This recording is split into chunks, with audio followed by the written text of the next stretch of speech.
নমস্কার বন্ধুরা, কেমন আছেন সবাই? আজকের নতুন একটি ভিডিওতে আপনাদের সবাইকে স্বাগত জানাই। আজকে সকালে বৃহস্পতিবার, তো নিরামিষ। আজ কোনো পেঁয়াজ রসুন রান্না করব না, সেই জন্য সকালে নিরামিষ টিফিন বানাচ্ছিলাম। ওই যেমন রোজকার মতো বানিয়ে দিই, ধোসা বানিয়ে দিচ্ছিলাম আজ। ব্যাটারটা দোকান থেকেই নিয়ে এসেছি। আর এই যে রোজকার রেগুলার রুটিন, আমাদের এই বারান্দার লাইটটা 4 জনায় থাকি, কিন্তু কেউ কোনো দিনও রাত্রিতে বন্ধ করবে না। সেই সকালে উঠে আমি বন্ধ করব, নইলেও এখন 10টা অবধি জ্বলবে। তো সেই জন্য আলুটা সেদ্ধ করতে বসিয়ে দিয়ে আমি লাইটটা অফ করতে এসেছিলাম। চারিদিকটা এখনও অন্ধকার, তো এখন বাজে 5:30। আলু আর টমেটোটা নুন দিয়ে একটু হলুদের চিমটি দিয়ে সেদ্ধ বসিয়েছিলাম। ধোসার জন্য আলুর তরকারিটা বানিয়ে নিচ্ছি। অন্যদিন একটু পেঁয়াজ রসুন কুচি দিই, কিন্তু আজকে একদম নিরামিষ, সেই জন্য আর কিচ্ছু দিলাম না। শুধু একটু কাঁচা লঙ্কা, কালো সর্ষে, কড়ি পাতা, ব্যাস এই ছিল ফোড়নে। আর হলুদ নুন দিয়ে আলুটা সেদ্ধ করে নিয়েছি। এবার খালি একটু দিয়ে নেড়ে চেড়ে আর থেঁতলো করে নেব। একটু থেঁতো করে নিলে আলুটা ক্রিমের মতো গলে যায়, স্প্রেড করতে সুবিধে হয়, সেই জন্য। তো আগে আলুটা ওই ছকে দিয়ে নেড়ে ভালো করে একটু টস করে নিয়ে তারপরে জলটা দেব। এগুলো তো ছিল আমার রোজকার রুটিন টিফিন বানানো। কয়েকদিন যাবৎ একটু ক্লান্তি লাগছিল, সেই জন্য সেইভাবে কাজ করে উঠতে পারছিলাম না। একটু দেরি করেই ওঠা হচ্ছে 2-3 দিন ধরে। 5টার জায়গায় 5:30টায় উঠছি, একটু দেরি হয়ে যায়, ওই তাড়াতাড়ি করে একটু করতে হচ্ছে আর কি। তো বন্ধুরা, আপনারা তো সবাই জানেন যে সমস্ত মায়েদের এই সকালে উঠে এগুলো করতে হয়, কতটা টাইম হিসাব করে করতে হয়, নইলে ওই যে ট্রেনের টাইম, ট্রেন চলে গেলে ও প্রবলেমে পড়ে যাবে, সেই জন্য আমাকে একটু তাড়াতাড়ি করে নিতে হয়। তো চলুন করে নিই। টিফিনটা বানিয়ে নিয়ে আজ একটু তাড়াতাড়ি রান্নাবান্নাগুলো গুছিয়ে রাখবো। যাবো আজ একটু বাইরে কাজ আছে, তো সেই জন্য বাড়ির কাজগুলো সেরে রেখে তারপরে যাব।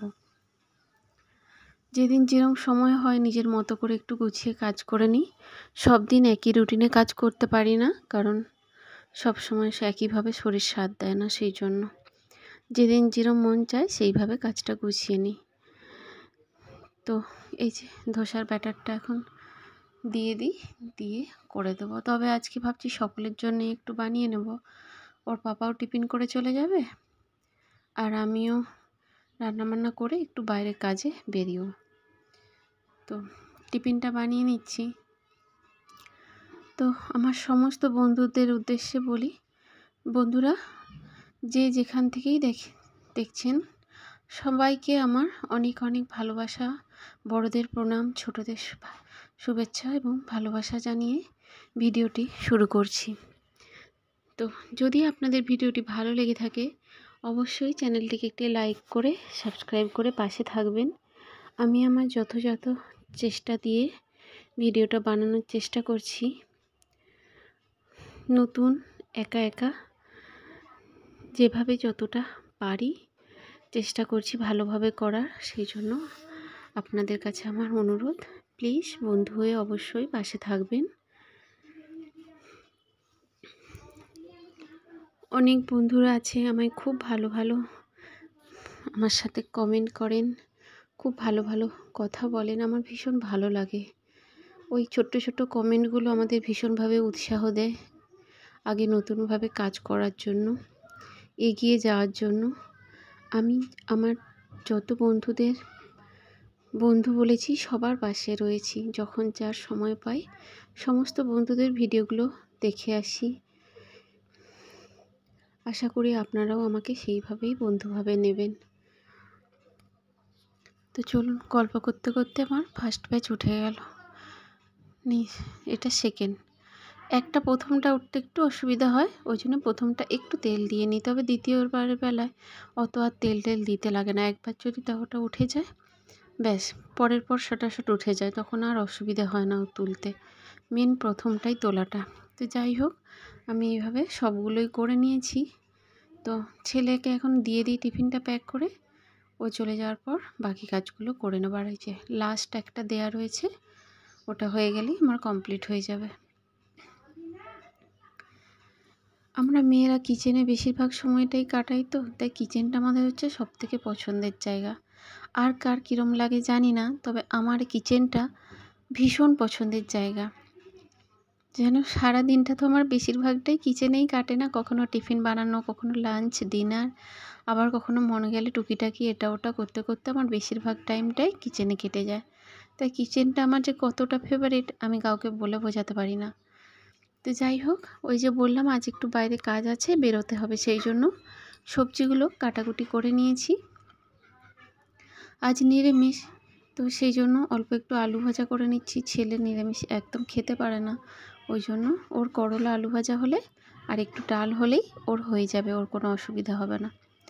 চলো, সবজিগুলো কেটে নিয়েছি, এবার ঘরদোরগুলো একটু মুছে গুছিয়ে নিই, তারপর স্নান করে বেরিয়ে পড়ব। তো আজ আর টিফিন করব না খালি পেটে, টিফিন খাওয়ার মতো সময় আর নেই, তো তাড়াতাড়ি করে সেই জন্য ঘরদোরগুলো মোছামুছি করে নিচ্ছিলাম। আমরা এই যে সময় করে বুদ্ধি করে কাজগুলো করে নিই, তার জন্যই সমস্ত কাজগুলো সময়ে হয়। আর এই যদি ভাবি কাজগুলো একটু বসে করব, তখন দেখবেন একটু একটু যেন লেট হয়ে যায়। তবে নিজের বাড়ির কাজ অন্য কেউ সেরকম বলতে তো নেই, সেই জন্য যতটা সম্ভব নিজের মতো করে গুছিয়ে নিই, এই যা।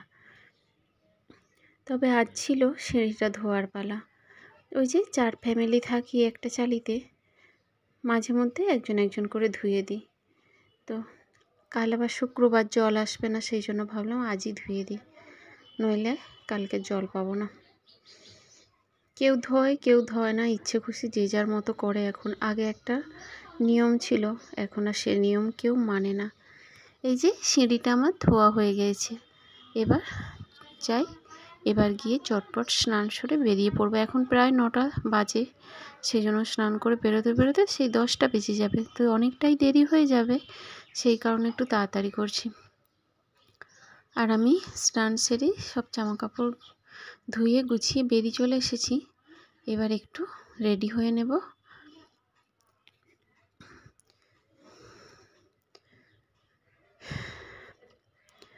সময়ের কাজ সময়ে না করতে পারলে কোনো কিছুই হয় না, তাই দেরি হয়ে গিয়েছে অনেকটা, টাইমে না বেরোতে পারলে আরও অনেকটা দেরি হয়ে যাবে, সেই জন্য ভাবছি জামা কাপড়গুলো এসে মিলবো, আগে আমি চলে যাই। তো সেই জন্য আগে বেরিয়ে যাচ্ছি, এসে জামা কাপড়গুলো মেলা হবে। কেচে নিয়েছি, ও রোদের তাপ তো এখানে ভীষণ, যখনও মেলে দিলে শুকনো হয়ে যাবে। তো বন্ধুরা, আমি তো আপনাদের সাথে অল্প সময়টুকু আপনাদের সাথে গল্প করার জন্য টাইমটা বেছে নিয়েছি। আপনাদের এই ভিডিওটি কেমন লাগে অবশ্যই কমেন্টে জানাবেন। এই ছোট্ট ছোট্ট নিজের জীবনের একাকিত্ব, সারাদিনটা একা এইভাবেই কাটিয়ে দিই আমি, বাড়ির সমস্ত সংসারে কাজকর্ম করতে করতে। কখন যে সময়টা সারাদিন কেটে যায় বোঝাই যায় না। দুপুরে ফিরে এসেছি, প্রায় 2টো 2:30 বাজে এখন ফিরে এসেছি আমি। এসে তাড়াতাড়ি করে রান্নাটা বসাচ্ছি। ছেলে সেই রাত্রিতে আসবে, ছেলের চিন্তে নেই, কিন্তু আপনাদের দাদা খেতে চলে আসবে। আর এই যে সেদিন বলেছিলাম না একটু ময়দা মেখে রাখছি, একটু সন্ধেবেলায় জিলিপি বানিয়েছিলাম। তবে জিলিপিটা এত সুন্দর ক্রিস্পি হয়েছে, শেপটা দেখতে দোকানের মতো হয় না ঠিকই, কিন্তু অসাধারণ হয়েছে। তবে হ্যাঁ, জিলিপি বানানোর উদ্দেশ্যটা আপনাদের বলে রাখি। দেশে শ্যামবাজির মেলা হয়, যেটাকে বারুণী মেলা বলে, গঙ্গা মেলা বলা হয়। ওই দিন আমাদের ওখানে গুড়ের জিলিপি খুব সুন্দর পাওয়া যেত। তো ওই দিনটা এখানে তো আর গুড়ের জিলিপি পাওয়া যায় না, তাই আমি প্রত্যেক বছর এই নিজের শখ স্বাদটা মেটানোর জন্য অল্প করে একটু গুড়ের জিলিপি বানাই আমবারুণীর মেলার দিনে। ওই দিন গঙ্গা পুজো হয়, মেলা হয় আমাদের ওখানে, শ্যামবাজির মেলা বলে। আপনাদের ওখানে কী নাম বলে জানি না। ওখানে মাটির আসবাবপত্র সমস্ত জিনিস তখন বিক্রি হতো, তো আমরা যেতাম মাটির পালকি, পুতুল, মাটির কলসি এসব কেনার জন্য না ওই মেলাতে যেতাম। আর ওই গুড়ের জিলিপিটা ছিল আমার খুব ভালো লাগতো, কিন্তু ওই স্বাদের গুড়ের জিলিপি আমি আর কোনো দোকানে বা অন্য কোথাও সেভাবে খাওয়া হয়নি। তো মাঝে মধ্যে প্রত্যেক বছর প্রায় ওই একটা জিনিস আমি মাঝে মাঝে ট্রাই করি। শেপ সেই দোকানের মতো আনতে পারি না, কিন্তু গুড়ের জিলিপিটা আমার ভীষণ পছন্দ লাগে, ক্রিস্পি হয়, ভালো হয় খেতে। এইবারেও বানিয়েছিলাম, বেশ ভালোই লেগেছে।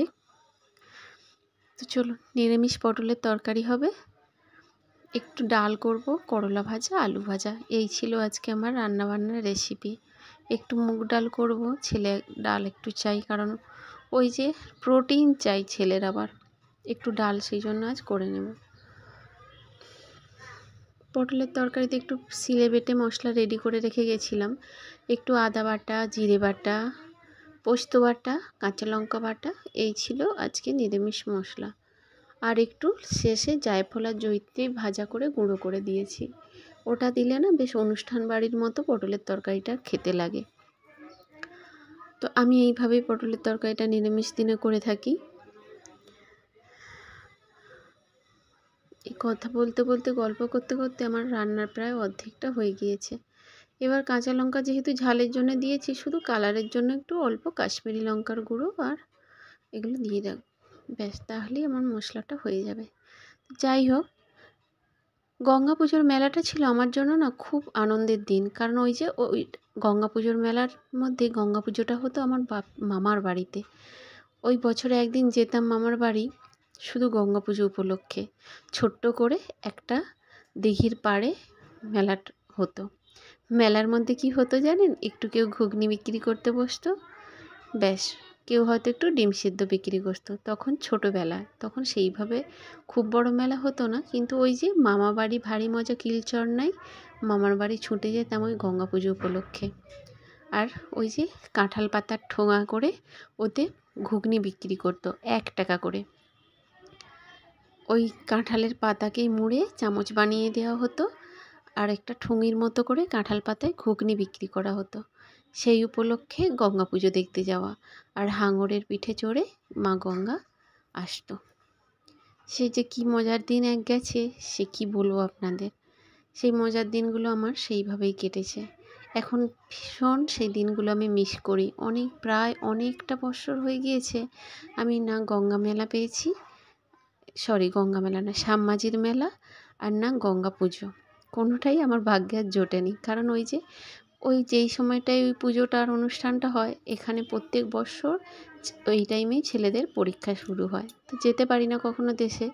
সেই জন্য আর ওই মেলা আর আমার দেখা হয়নি, আর ওই পুজোতেও যাওয়া হয়নি। ইচ্ছে আছে, যদি ভগবান কখনো জুটায় অবশ্যই যাব। আপনাদের ওখানে কি গঙ্গা পুজো হয়ে থাকে? তো কিভাবে হয়ে থাকে যদি জানেন অবশ্যই আমার সাথে কমেন্টে শেয়ার করবেন।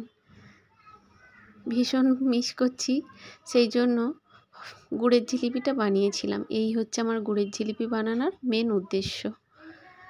দেখুন, গুড়ের জিলিপির গল্প বলতে বলতে আমি কোন জগতে পৌঁছে গেছি। সেই ছোটোবেলাকার শ্যামমাঝির মেলা, মাটির পুতুল, মাটির পালকি, কত কিছু খেলনা বাটি, সেসব দিন আর ফিরে আসবে না।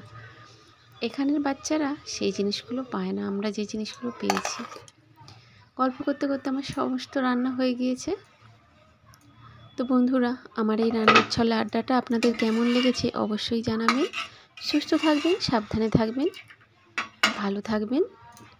যদি ভিডিওটি ভালো থাকে অবশ্যই লাইক করবেন। দেখা হচ্ছে